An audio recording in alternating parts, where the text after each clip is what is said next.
They came to beat who general secretary ఏడుకొండల శ్రీను అన్న నాగేష్ అన్న అందరికీ బీట్ చేయడానికి వచ్చారు. అది మ్యాన్ హ్యాండ్లింగ్ కాదా? నిర్ణయం మీరు చూసారు. ఫస్ట్ ఆఫ్ ఆల్ ఇన్ని సంవత్సరాల నుంచి ఫెడరేషన్ మాతో పాటు ఉంది. అంటే నేనేదో కొత్తగానే వచ్చాను, నాకు అంతా ఏం తెలీదు. బట్ మా సీనియర్స్ అక్క వాళ్ళందరూ చెప్తున్నారు ఏంటంటే ఫెడరేషన్ మాకు ఇన్ని సంవత్సరాల నుంచి ఫెడరేషన్ అపీరెన్స్లోనే ఎలక్షన్స్ జరుగుతున్నాయని ఉంది. సడన్గా వచ్చి లేదు మాకు ఫెడరేషన్ వద్దు, ఫెడరేషన్ ఇది వద్దు అంటే మేము ఎలా ఒప్పుకోవాలి అండి? Federation are like our mother and father. Can we leave our mother and father? ఎలా వదిలేయాలి మదర్ అండ్ ఫాదర్ని? ఇప్పుడు నార్మల్ వేజెస్ ఇంక్రీజ్ అయినప్పుడు అంటే ప్రొటెస్ట్ జరిగినప్పుడు మీరందరు కూడా ఉన్నారు. వేజెస్ ఇంక్రీజ్ అవ్వాలని ప్రొటెస్ట్లో ఎవరు హెల్ప్ చేశారు? మాకు ఫెడరేషనే హెల్ప్ చేశారు. అప్పుడు మన ప్రెసిడెంట్ ఎక్కడున్నారు? మీరు ఎక్కడైనా చూసారా? అప్పుడు లేదు కదా. మాకు వేజెస్ ఇంక్రీజ్ అయినప్పుడు అది అక్కడ హెల్ప్ చేయడానికి వాళ్ళు ఫెడరేషన్.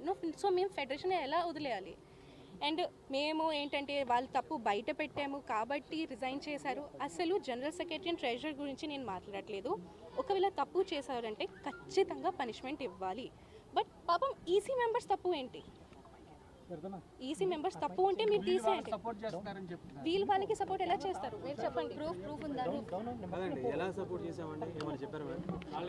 ఒక నిమిషం అది సుమన్ అన్న అంటే one of the EC member రాజీనామా అన్యాయం జరిగిందని చెప్పడం వల్లనే డబ్బులు ఎక్కువ తిన్నారు అని చెప్పి ఈ మధ్య మీడియేటర్ ఒక నిమిషం డబ్బులు ఎక్కువ తిన్నారంటే ఎవరు డబ్బులు తిన్నారు?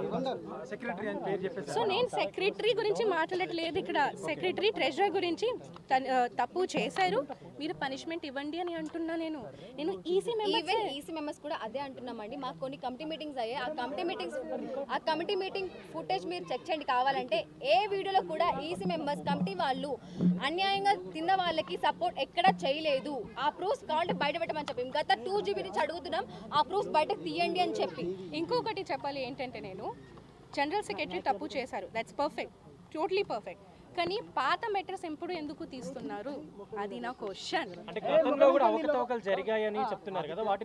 అదే బయటికి తీయాలి. ఒక నిమిషం ఒక్కటే చెప్పండి. సేమ్ జనరల్ సెక్రటరీ ఇప్పుడే నేను ఒక ఇంటర్వ్యూ చూసి వచ్చాను, జనరల్ సెక్రటరీ ఇచ్చారు. దాంట్లో ఏం చెప్పారంటే ఎలక్షన్ ఉన్నప్పుడు అంటే ప్యానెల్లో మొత్తం హెల్ప్ చేశారు జనరల్ సెక్రటరీ. కేసు జరిగినప్పుడు అవన్నీ దాంట్లో హెల్ప్ చేశారు ఏడుకొండల శ్రీను అన్నాయ్. కానీ నేను ఇంటర్వ్యూలో చూశాను ఏడుకొండల శ్రీను అన్న ఏం మాట్లాడారంటే నార్మల్ నేను బిగ్ బాస్ నుంచి వచ్చిన తర్వాత బీబీ జోడీ గెలిచిన తర్వాత మన అసోసియేషన్ మాస్టర్ కదా, నేను ఒక అసోసియేషన్ మెంబర్ ఉన్నా నేను. సో నాకు కూడా సన్మానం చేయాలని ఒక మాట పెట్టారు ఏడుకొండల శ్రీను అన్న మన జనరల్ సెక్రటరీ. ఆ మాట మీద కక్షపడి అంటే ఆ అమ్మాయి నా మీద కేసు పెట్టింది, సేమ్ ఆ అమ్మాయికి వెళ్ళి మీరు ఎలా హెల్ప్ చేశారు అని ఆ కక్షతో చేశారని జనరల్ సెక్రటరీ ఇంటర్వ్యూలో చెప్తున్నారు. ఈ మాట నాకు ఎప్పుడు తెలుస్తుంది? ఓకే, మీకు సపోర్ట్ చేసి మిమ్మల్ని సన్మానం చేయాలన్నందుకు ఈ మాటకి తర్వాత నుంచి ఇవన్నీ బయట పెట్టరు. దాని ముందు ఎందుకు బయటకు పెట్టలేదు? సృష్టి ఇప్పుడు ఎలక్షన్ లో పాల్గొనడానికి 26 తారీఖు ఎలక్షన్ అంటున్నారు. ఈసారి మీరు పోటీ చేయడానికి ఏమన్నా ఫస్ట్ ఆఫ్ ఆల్ నాకు రూల్స్ అండ్ రెగ్యులేషన్స్ అంతా యూనియన్ గురించి తెలియదు. సో అవన్నీ నేను మాట్లాడకూడదు. నేను 8 సంవత్సరాల ఎక్స్పీరియన్స్ ఉండాలండి మా దగ్గర. ఏదైనా ఎలక్షన్ పోటీ చేయాలంటే 8 years ఎక్స్పీరియన్స్ ఉండాలి. సో ఏ పోస్ట్ లో పార్టిసిపేట్ చేయాలన్నా 8 years ఎక్స్పీరియన్స్ ఉండాలి ఎవరికైనా సరే. ఇప్పుడు మీ ఈసీ మెంబర్లు అందరూ కలిసి ఏం చేయబోతున్నారు? ఇప్పుడు మిమ్మల్ని కాదని చెప్పేసి 26వ తారీఖున మళ్ళీ ఎలక్షన్ పెట్టుతున్నారు. రాజీనామా చేస్తారు. ఒక నిమిషం రాజీనామా గురించి. రాజీనామా అనేది మేము ఫెడరేషన్ ద్వారా ఎలక్ట్ అయిన వాళ్ళమండి. మేము రాజీనామా అనేది ఫెడరేషన్ వాళ్ళకి ఇచ్చిన మాట వాస్తవమే. కానీ అది ఎలా వీళ్ళందరినీ ఒక తాటిపై కూర్చోబెట్టి మా అసోసియేషన్ భవిష్యత్తు కరెక్ట్గా ఉండాలి, డాన్సర్ల భవిష్యత్తు కరెక్ట్గా ఉండాలని ఒక ఉద్దేశంతో మేము మాట్లాడడం జరిగింది తప్ప మేము రాజీనామా అనే ప్రస్తావన ఎక్కడ తీయలేదు. ఒకటి వాళ్ళు కూర్చోబెట్టిన తర్వాత లెటర్లు ఎలా వచ్చాయో తెలియదు. అదేవిధంగా మా లెటర్ బయటకు వచ్చుంటే కొన్ని దగ్గర 13-14 లెటర్లు వచ్చాయి. కావాలంటే మీరు ఫెడరేషన్ ఎంక్వైరీ చేసుకోవచ్చు. అన్ని లెటర్లు ఎప్పుడు మా ఈసీ మెంబర్లకి ఎవరికి పంపించలేదు. ఏదైనా డిసిషన్ అవినీతి ఎక్కువ జరిగింది అంటారు. మరి అది మీరు ఇంతవరకు ఎప్పుడైనా గుర్తించలేదు సార్? అది అనేది ఏదైనా మా అసోసియేషన్కి సంబంధించినదండి. అది ఒకవేళ జరిగుంటే మా ఈసీ మెంబర్లకు చెప్పి ఇప్పుడు అవినీతి జరిగిందని చెప్తున్నారు కదా, అదే మా ఈసీ మెంబర్లకు చెప్పుంటే మేమే యాక్షన్ తీసుకునే వాళ్ళం. మాకు ఎందుకు చెప్పలేదు? మరి సింపుల్ క్వశ్చన్ కదా. అండ్ ఫస్ట్ ఆఫ్ ఆల్ ఇంకొకటి ఫెడరేషన్కి వెళ్ళి రాజీనామా ఇచ్చారంటే దాంట్లో తప్పు ఏంటి నాకు అర్థం కావడం లేదు. ఒక్కసారి ఒక కంప్లైంట్ ఇక్కడ యూనియన్లో తీసుకోవట్లేదు, యాక్సెప్ట్ చేయట్లేదు అంటే మేము ఎక్కడికి వెళ్తాము? మాకు ఒకవేళ ఈసీ మెంబర్స్కి ప్రాబ్లం ప్రెసిడెంట్తో ఉంటే, జనరల్ సెక్రటరీతో ఉంటే, ట్రెజరర్తో ఉంటే వాళ్ళు ఎలా ఇవ్వాలి complaint? President, general secretary and ట్రెజరర్కి వాళ్ళు ఫెడరేషన్కే వెళ్తారు కదా. ఫెడరేషన్లో వెళ్ళి రాజీనామా ఇచ్చారు, ఫెడరేషన్ ఒప్పుకోలేదు, బికాస్ దట్స్ నాట్ కరెక్ట్ కదా. సో మీరు ఎవరు? నేను యాక్సెప్ట్ చేశాను, యాక్సెప్ట్ చేయలేదు అది చెప్పిన వాళ్ళు మీరు ఎవరు అసలు? I'm questioning that. షష్ఠి వర్మ ఇక్కడికి ఎందుకు వచ్చింది యాక్చువల్లీ? అంటే మీకు మీటింగ్ జరుగుతున్నట్టు తెలిసి వచ్చారా, లేదంటే మీరు మాట్లాడడానికి వచ్చారా ఇక్కడికి? ఫస్ట్ ఆఫ్ ఆల్ అన్యాయం, అరే నేను కేసు పెట్టాను, నేను అన్యాయం, నాతో పాటు అన్యాయం జరిగింది కాబట్టి I'm fighting for that, I'm fighting for them also. ఇప్పుడు ఈ రోజు నేను రాలేదు, మీరు అడగొచ్చు, ఎవరిదైనా అడగొచ్చు. స్టార్టింగ్ నుంచి నేను వస్తున్నాను, మార్నింగ్ 9 నుంచి నైట్ 10 వరకు నేను ఉన్నాను, అందరితో పాటు ఉన్నాను నేను.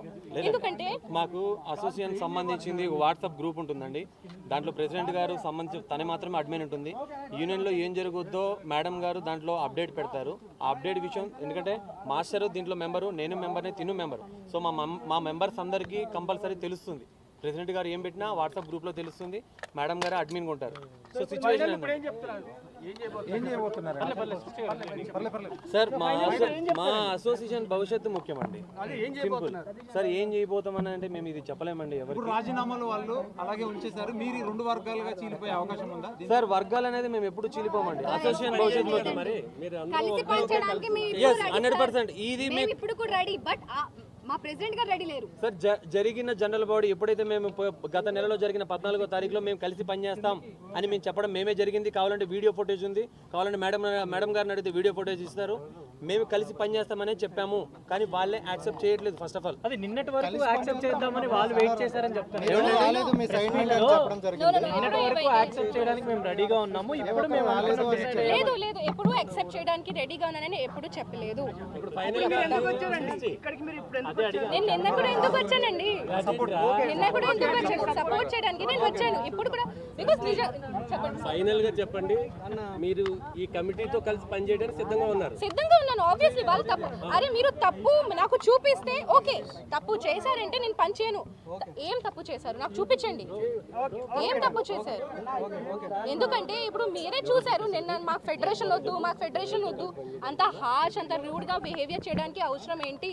నేను 4-5 years అదే తట్టుకున్నా, అది లోపల పెట్టను. ఇప్పుడు మాట్లాడుతున్నాను కాబట్టి ఇంత అవుతుంది. అండ్ మెయిన్లీ ఏంటంటే నాకు కక్ష ఉంది కాబట్టి నేను అందరికీ చేపిస్తున్నాను. అవన్నీ ఏం కాదు.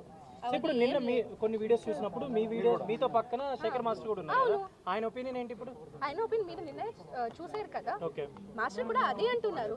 అరే మాకు మీరు ఎలక్షన్ పెట్టండి, అన్ని పెట్టండి, మాకు ఏం ప్రాబ్లం లేదు, కానీ మాకు ఫెడరేషన్ తో పార్ట్ పని చేయాలని ఉంది. Because federation is like our mom and dad.